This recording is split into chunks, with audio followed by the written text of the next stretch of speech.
know if anybody knows what they were doing 50 years ago today. Yes.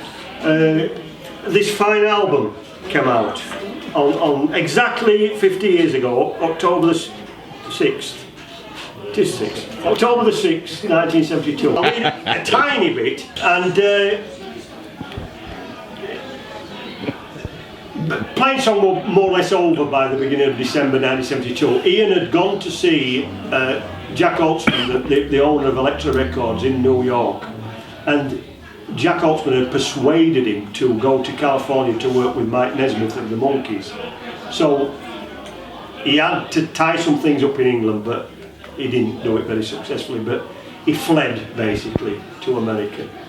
But bizarrely, he fled to America on the first week of January 1973. Bizarrely, on December the 29th, 72, after they'd stopped talking to one another, after they'd fallen out, after Iain had decided to go to America, they all convened at the BBC to record one last radio session. And here it is in the book. The last act of Plainsong played out almost like a Greek tragedy. On Friday the 29th of December 1972, Iain, Andy and David arrived at Maida Vale Studio 5 at the BBC to record a session for the Radio 1 programme Sounds on Sunday. The producer was Frances Lyne and the presenter Alan Black. Frances Lyne was a very famous woman producer who became controller of Radio 2. Sounds on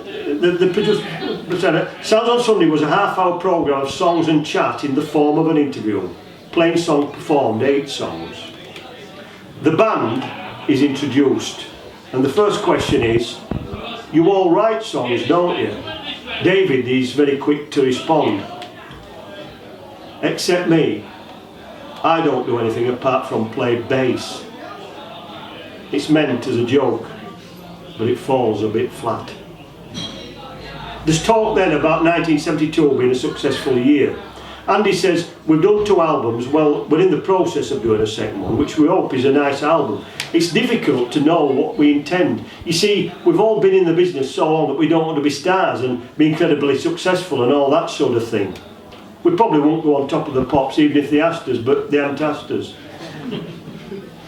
What we want to do is be a working unit and enjoy ourselves, do nice shows and make some nice records. The next song is Don Gibson's Blue Blue Day. Iain sings, it's been a blue blue day, I feel like running away. I feel like running away from it all. Alan Black then suggests Plainsong is a singing band. You all sing, don't you? This time Iain jumps in with a wisecrack. Those of us who can. Again, the joke falls a bit flat. David then suggests that the best thing the band could do would be play a 12-foot square room without amplification, and he recalls 2 memorable gigs, one at Les Cousins and the other at Folk Fairport Cafe in Amsterdam, after a fairly naff gig at the Paradiso. Iain agrees and says they're probably the 2 most enjoyable gigs we've done. David adds, just because you can relate so well when there's no electronics between you and the audience, but that's just not economically viable. The next song is I Don't Want to Talk About It. It's a song written by Danny Whitten of Neil Young's band Crazy Horse. Andy mentions that the band want to perform it, the song in memory of Danny, who's died recently at the tragically young age of 29. Whitten had died 6 weeks earlier in Los Angeles from a combination of alcohol and drugs, which he'd been taking to relieve severe rheumatoid arthritis.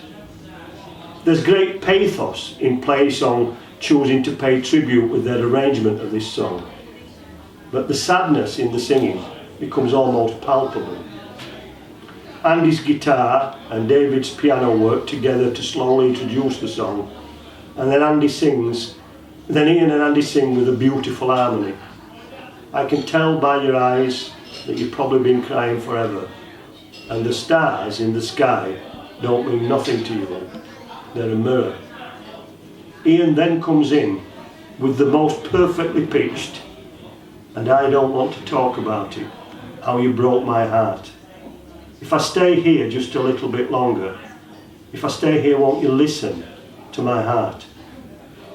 Plainsong managed to wring 6 minutes and 4 seconds of sadness and sorrow out of this song. A call and response conversation between bandmates who seem to know that something's gone seriously wrong. And it's a lot easier to sing about it than it is to talk about it.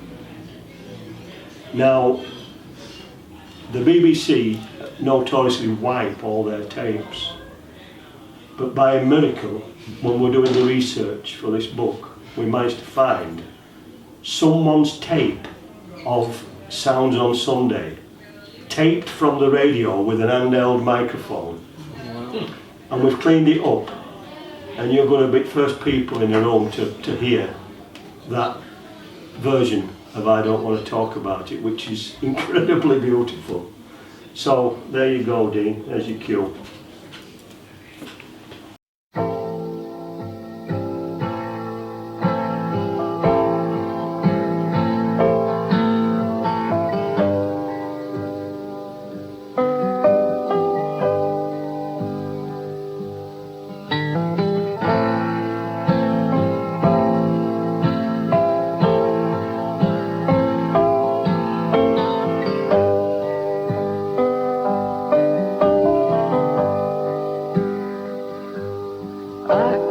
Tell by your eyes that you've probably been crying forever.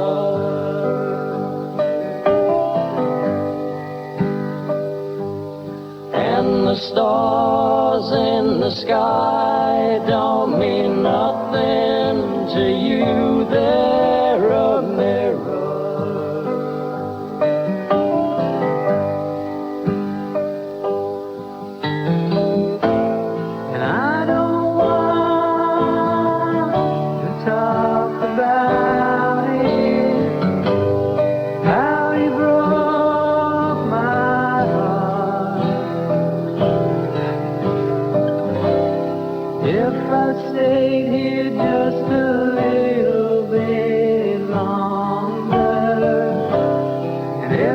Stay here, won't you listen?